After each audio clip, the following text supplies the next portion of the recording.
Welcome back नाजरीन। हम programme मंजिल पे मंजिल में आज पाकिस्तान के मुस्तकबिल के बारे में गुफ्तगू कर रहे हैं। ड्रोन अटैक्स होते हैं, वैसे भी तो मारे जाते हैं। वो सिविलियन मरते हैं ना जी, सिविलियन भी मरे हैं उसमें, फौजी भी मरते हैं, लेकिन सिविलियन ज्यादा मर रहे हैं। उस वक्त इतना शोर नहीं मचा। अब जब फौज के अपने घर में आग लगनी शुरू हुई है तो फौज और सिविलियन इदारे फिर इकट्ठे हो गए हैं। इस नुक्ते को हमें समझना पड़ेगा कि फौज और सिविलियन इदारे इकट्ठे होकर इस वक्त ये कह रहे हैं कि भाई ड्रोन अटैक्स बंद करो, लेकिन ड्रोन अटैक्स अभी तक बंद नहीं हुए। मेरे ख्याल में शायद मैंने पिछले प्रोग्राम में भी ये बात आपसे की थी कि पाकिस्तान की सॉवरेनिटी को चैलेंज किया जा रहा है। पाकिस्तान की जो ही डेमोक्रेटिकली इलेक्टेड गवर्नमेंट कायम हुई उस वक्त भी ड्रोन अटैक्स हुए। तो मैं ये बात कहता था कि पाकिस्तान की जो न्यूली डेमोक्रेटिकली इलेक्टेड गवर्नमेंट है उसको चैलेंज कर रहे हैं और आप उसको अंडरमाइन कर रहे हैं। ड्रोन अटैक्स को रोकें और आप जो ये जमहूरी हुकूमत है इसको सपोर्ट करें और जमहूरी हुकूमत को आगे बढ़ाएं। लेकिन इस बात पर किसी ने तवज्जो नहीं दी। उस वक्त भी हम यही कहते थे कि इनसे डायलॉग करें। अमेरिकियों को भी कहते थे, बरतानिया वालों को भी कहते थे, पाकिस्तान के जो हल्के थे उनको भी कहते थे कि डायलॉग पर मजबूर करें बैरूनी इदारों को। लेकिन अनफॉर्चुनेट डायलॉग ना हुआ। आज इस फर्ड के सेक्रेटेरिएट में जो हमारी जो दूसरे दिन की जो कॉन्फ्रेंस थी उसमें डायलॉग पर बहुत जोर दिया गया है और एक वर्किंग ग्रुप अब बनेगा जो कि इस डायलॉग को आगे प्रमोट करेगा। ठीक है, यहाँ पर इकॉनमी को भी, पाकिस्तान की इकॉनमी को भी डिस्कस किया गया है। तो क्या मतलब डिस्कशंस क्या हुई हैं, आप इस बारे में कुछ बताएंगे? देखिए जी, इकॉनमी किसी भी मुल्क की जो है वो लॉ एंड ऑर्डर से डायरेक्टली मुंसलिक है। जिस मुल्क में लॉ एंड ऑर्डर नहीं होगा वहाँ सनतकार पैसा नहीं लगाएगा। बैरूनी ममालिक, बैरूनी जो डोनर्स हैं वो आकर इन्वेस्टमेंट नहीं करेंगे। इसलिए लॉ एंड ऑर्डर की यहाँ बहुत जो है ना वो बात हुई कि इकॉनमी दुरुस्त हो सकती है विद इन और आउटसाइड एज वेल। पाकिस्तान के अंदर जो चीज़ों को रीअसेस करना पड़ेगा, किस तरीके के साथ हमारी जो एनर्जी है उसको रीयूटिलाइज किया जा सकता है, किस तरह जो हमारे रिसोर्सेज हैं उनको एक्सप्लोर किया जा सकता है, किस तरह पाकिस्तानी रिसोर्सेज को एक्सप्लोर करने के लिए वेस्टर्न हाईटेक यूज़ की जा सकती है और उन रिसोर्सेज को एक्सप्लोर करके फिर उन रिसोर्सेज को हासिल करके किस तरह दूसरे ममालिक के साथ जो टेक्नोलॉजी यूज़ करेंगे उनको कैसे शेयर किया जा सकता है। तो पूरी दुनिया को इससे पाकिस्तान की स्टेबिलिटी की बात जब हम करते हैं तो ये इकोनॉमिक स्टेबिलिटी भी है, ये लॉ एंड ऑर्डर के हवाले से भी है, ये काउंटर रेडिकलाइजेशन के हवाले से भी है, काउंटर एक्सट्रीमिज्म के हवाले से भी है और रिहेबिलिटेशन जो है इस पर बहुत ज़्यादा जोर दिया गया कि जो इस वक्त लोग एक्सट्रीमिस्ट बन चुके, ये टेररिस्ट बन चुके, जब वो जेलों से निकलते हैं या ग्वांटानामो बे से वापस आते हैं तो उनको रिहेबिलिटेट कैसे करते हैं वापस सोसाइटी में। कोई इस पर प्रोग्राम नहीं है तो इकोनॉमी कैसे जो है वो दुरुस्त होगी। यहाँ पर आपको पता है सेनेटर वकार मलिक एक वर्कशॉप को लीड कर रहे थे जिसमें मैं भी था। उन्होंने यहाँ पे एक चीज़ कोट की है जो मैं मेंशन करना ज़रूरी समझता। उन्होंने कहा कि हमें पैसे की ज़रूरत की कमी नहीं है, लेकिन मिस मैनेजमेंट है, बैड गवर्नेंस है, जिसकी वजह से जो है हमारी जो है हालात जो है वो सुधर नहीं सकते। बल्कि उन्होंने कहा कि अगर हम अच्छी तरह हैंडल कर लें और ये मैनेज ठीक तरीके से कर लें तो 3 महीने में हमारी इकॉनमी सही हो सकती है। देखिए जी, जो सेनेटर वकार हैं हमारे दोस्त हैं, हमारी इसमें आए हैं, उनने कॉन्फ्रेंस में शिरकत की। उनकी पार्टी की हुकूमत है तो अब 4 साल तो हो गए हैं उनकी पार्टी की हुकूमत करते हुए। अगर वो 4 साल में ठीक नहीं कर सके तो 3 महीने में क्या करेंगे? ये भी कहा मैं सिफारिशात पेश करूंगा कि ये मकसद सिर्फ यही है कि ये बात तो उनकी ठीक है कि 3 महीने में ठीक हो सकते हैं, तो 3 महीने में क्या 3 साल में ठीक क्यों नहीं की गई?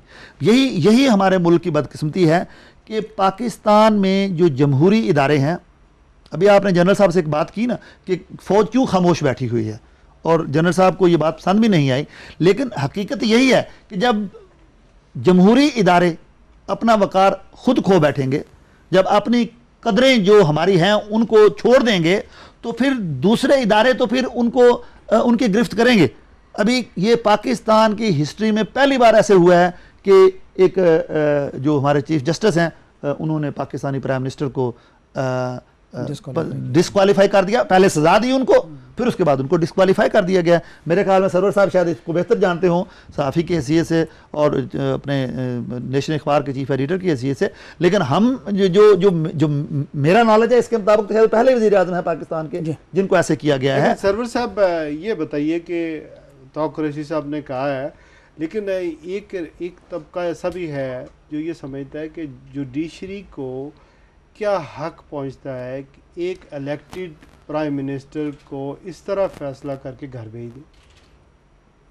शरा साहब, जो आपने बात की जुडिशरी की, तो मैं उसको थोड़ा सा आगे बढ़ाऊंगा कि मामला पाकिस्तान में अब इस हद तक आ गया है कि जुडिशरी तो बहुत बड़ी चीज़ है। एक सड़क के ऊपर ठेले लगाने वाला, उसको भी अब ये हक है कि वो अपनी दानिश में मुल्क को बेहतर बनाने के लिए जो कुछ कर सकता है वो करे।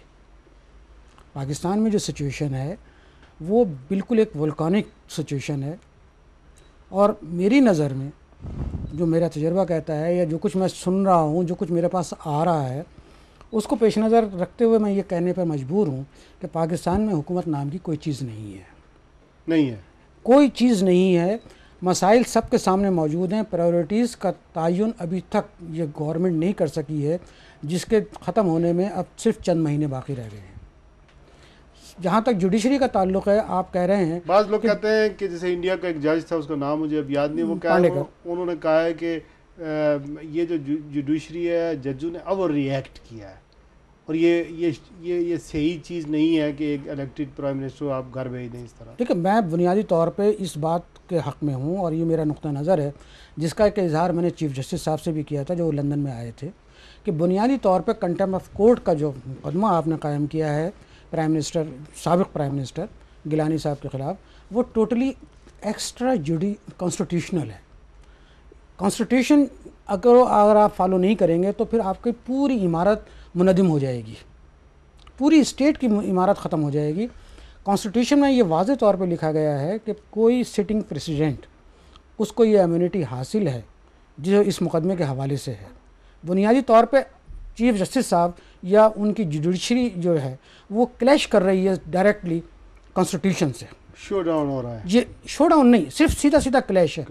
आप उसके बिल्कुल मुखालिफ जा रहे हैं। ये सवाल मैंने उनसे किया था, ये ऑन रिकॉर्ड है। ऐसा नहीं है कि हमारा जो कॉन्स्टिट्यूशन है, बाज़ वकील कहते हैं 248 जो है, ये जजेस कहते हैं इसमें इम्यूनिटी हासिल है, बाज़ कहते हैं नहीं है। हमारा ये जो कॉन्स्टिट्यूशन 1973 है, ये कोई कॉम्प्लिकेटेड या नहीं, इसमें बिल्कुल वाज़ेह है। इसको अगर उसका मुताला किया जाए या माहिरीन क़वानीन से और आइन से अगर मशवरा लें आप, तो वो बिल्कुल वाज़ेह तौर पर और इंटरप्रिटेशन करते हैं। ये तो देखिए अफसर साहब, आपने एक अपना शरा साहब, आपने कहा कि माहिरीन कानून से मशवरा लें, तो चीफ जस्टिस से बेहतर माहिर कानून कौन हो सकता है? अब उन्होंने अगर ये फैसला कर लिया है, मेरे ख्याल में ये इसको हमें इस पहलू से देखना चाहिए कि जब प्रेसिडेंट पर एक इल्ज़ाम आ गया और उसके प्रूफ कुछ पेश कर दिए गए और काफ़ी हद तक उस मुकदमे को आगे चलाया भी गया, जो एक्सटर्नल कोर्ट्स थी वहाँ केस चला, तो क्या अखलाकी तौर पर यह मुनासिब नहीं लगता कि प्रेसिडेंट कहे कि जी कि मैं प्रेसिडेंटशिप से अभी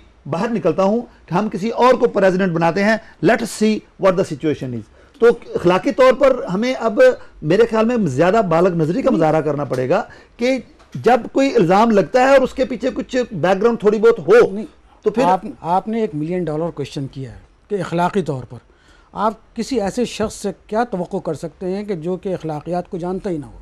मैं तो इतना एक्सट्रीम हूँ इस मामले में कि अगर आप आज इस प्रोग्राम में मेरे ऊपर एक इल्ज़ाम लगाएं और मैं अगर हिम्मत हूँ और मेरे अंदर गैरत है और मेरे अंदर जवाज़ मौजूद है अपने आप को क्लियर करने का, तो मैं इसी प्रोग्राम में आपको चैलेंज करूँगा कि मैं इस प्रोग्राम से अलहदा होता हूँ, बाहर आके मुझे बताइए कि मैंने क्या कानून किया। जी बिल्कुल, ये बात आपकी बिल्कुल दुरुस्त है।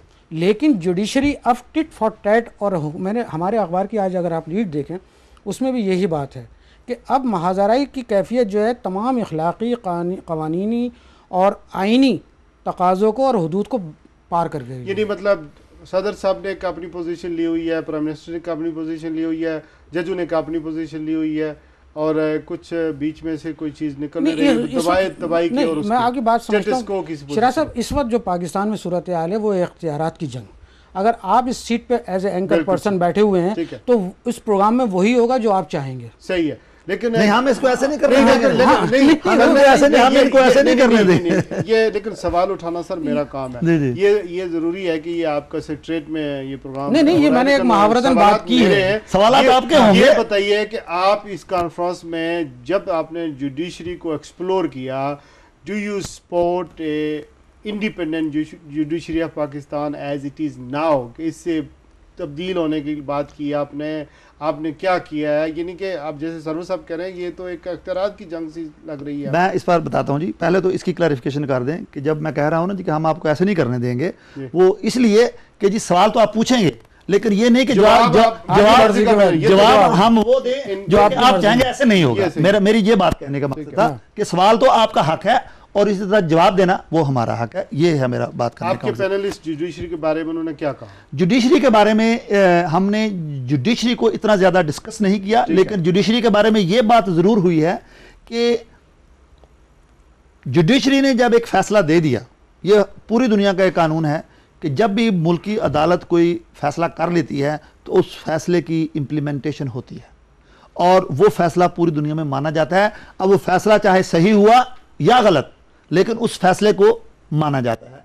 अब हुकूमत ने भी एक बड़ा अहसन इकदाम किया और मैं इस वक्त की हुकूमत को ये एक बाहर का एक उनको एक अच्छे नाम से याद करूंगा इस तरह कि उन्होंने जो ही फैसला आया है, पूरी पार्टी ने, पूरी हुकूमत ने कहा कि जी प्राइम मिनिस्टर साहब आप अलहदा हो जाइए। अब वो एक नया प्राइम मिनिस्टर ले आए हैं। अब सवाल फिर उठेगा कि क्या ये प्राइम मिनिस्टर की अब जिम्मेदारी नहीं है कि जो सुप्रीम कोर्ट ने उनको कहा कि जी स्विस कोर्ट्स जो है उनको लेटर लिखा जाए या स्विस हुकूमत को लेटर लिखा जाए, क्या ये अब नए प्राइम मिनिस्टर भी तौहीन अदालत करेंगे खत ना लिखकर, या ये खत लिख देंगे?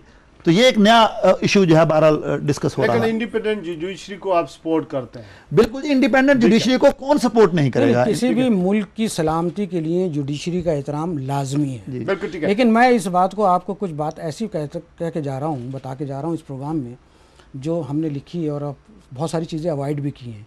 देखिए ये एक बहुत बड़ी जजेस की ईगो का मसला है। नहीं, जजों की ईगो, जजेस ने फैसला अपनी मंतक और अपनी लॉजिक के मुताबिक दिया है।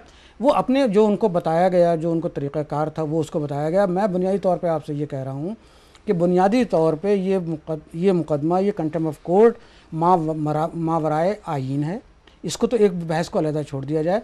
अब जो उन्होंने फैसला देना था वो उनका फैसला इसी के मुताबिक होता है, कंटेम्प्ट ऑफ कोर्ट में यही होता है। ठीक है, लेकिन $60 मिलियन का मुतालबा करना उसी को क्या आप समझते हैं एज ए जर्नलिस्ट के जजेस का हमारी कौम का मुतालबा जायज़ है या नहीं है? बिल्कुल नहीं। एक सिर्फ 60 मिलियन और 60 बिलियन की बात नहीं है। पाकिस्तान के जो पॉलिटिशियंस हैं, जो हुकूमत में शामिल होना चाहते हैं या हुक्मरान बनना चाहते हैं, उन पर ये लाजिम है कि अपनी तमाम तर दौलत कौम के सामने रखें, तब तो वो इस काबिल हैं। दूसरी बात यह है कि इसमें एक बाकायदा एक कैलकुलेटेड कंस्पायरेसी हैच की गई थी। उसमें यह था जो ऑफ द रिकॉर्ड मेरे पास आया है और जो कि मैंने छापा तो उसको ऑफ द रिकॉर्ड नहीं, वो ऑफ द रिकॉर्ड में उन लोगों के नाम और ज़राए नहीं बता सकता, वो हमेशा ऑफ द रिकॉर्ड रहते हैं कि ये तय किया गया था कि जब सुप्रीम कोर्ट फैसला दे दी तो फिर आप जो हैं, आपसे मुराद गिलानी साहब हैं, वो अपील कर सकते हैं और अपील में अगर अपील की जाती तो ये तय था कि सुप्रीम कोर्ट उसको वेव ऑफ या सस्पेंड कर देती और ये मामला इतना आगे तक न बढ़ता।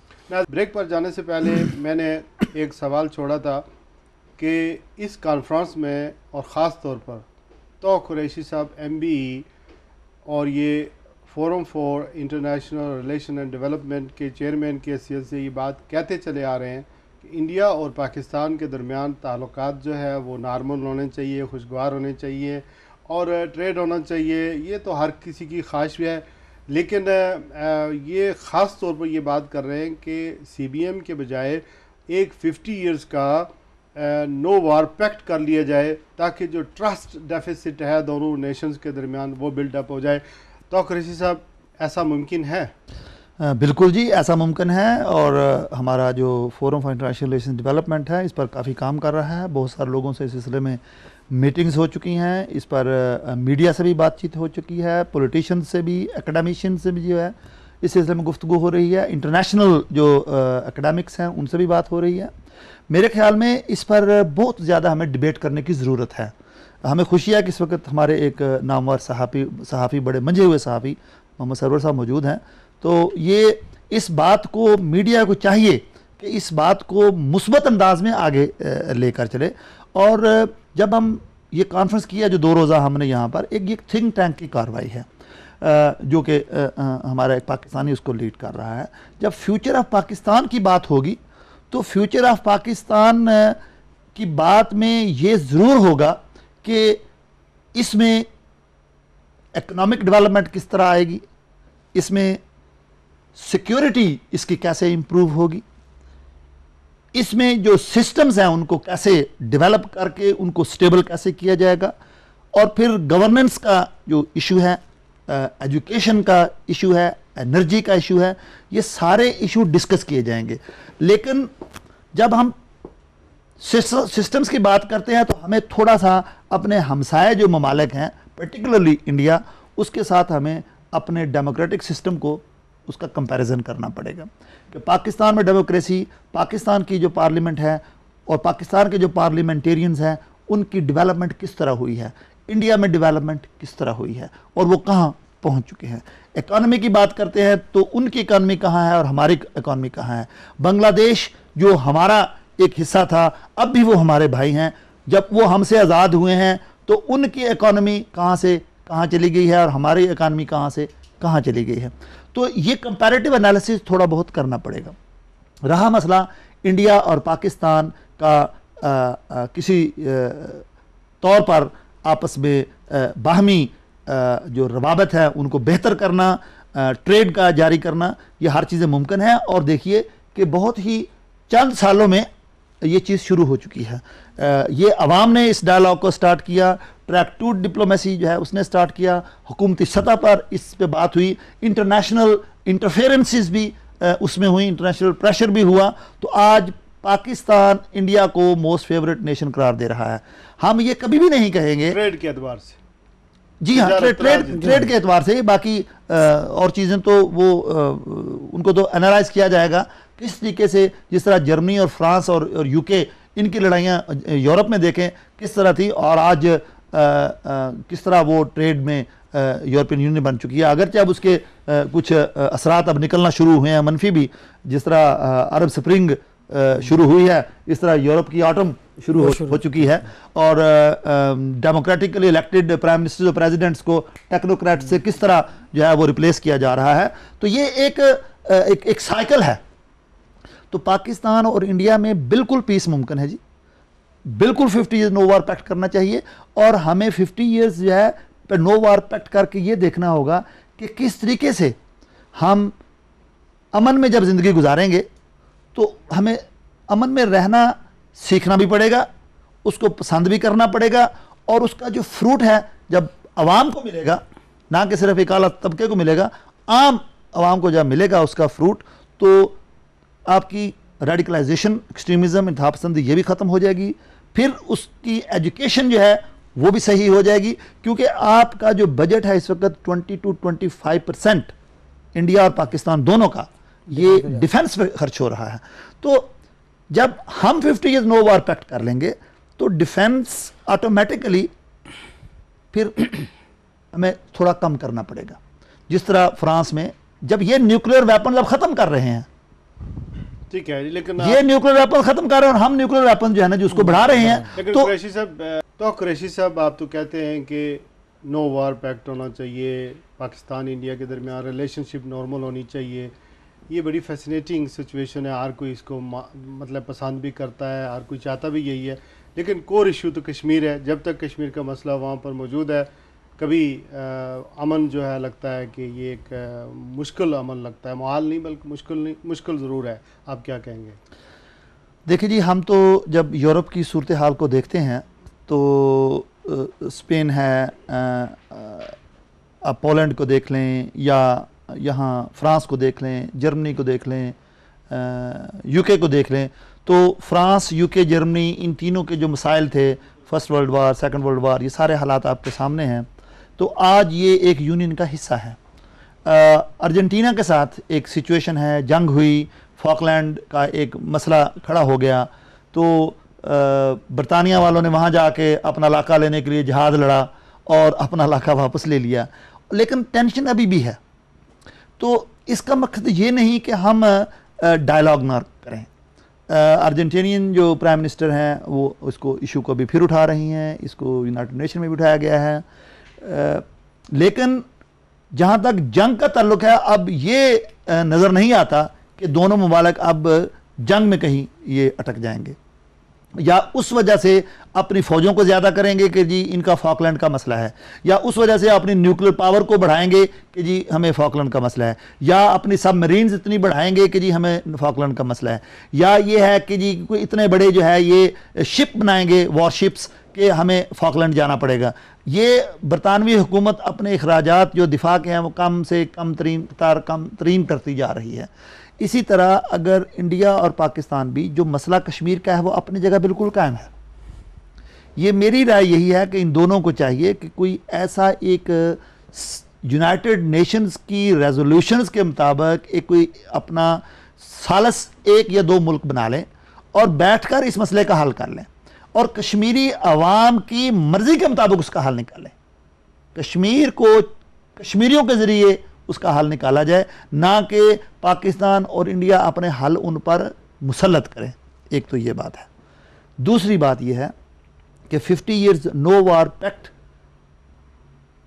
के लिए अगर हमें कुछ कुर्बानियाँ देनी पड़ती हैं इंडिया और पाकिस्तान को, तो दोनों ममालिक को कुछ ले और दे का मामला करके 50 ईयर्स नो वार पैक्ट कर लेना चाहिए कि इससे आवाम को एक ह्यूज रिलीफ मिलेगा। ले दे का मतलब क्या है कि कश्मीर की बंदर बांट या वैसे? कश्मीर की बंदर बांट नहीं, जो भी मसला इनके सामने आए उस मसले को देखें कि जी कुछ चीज़ें जो हैं वो हमारे पास है देने के लिए, कुछ चीज़ें आपके पास देने के लिए हैं। Let us sit down and talk about it. ये हुकूमतों का काम है। थिंक टैंक्स का ये काम नहीं होता कि उनको ये बताएं कि जी आप अब बैठकर आधा कश्मीर ले लें या आधा कश्मीर दे दें। हम कतन ये नहीं कह सकते। लेकिन आपकी मुराद ये नहीं है। हमारी मुराद ये नहीं है कि आधा कश्मीर दूसरों को दे दें, दूसरा कश्मीर दूसरों को दें। कश्मीर कश्मीरियों के पास रहना चाहिए और कश्मीरियों की मर्जी के मुताबिक उसका हल निकलना चाहिए। आप हमारे साथ ही रहिए, फौरी ब्रेक के बाद वापस हाजिर होते हैं।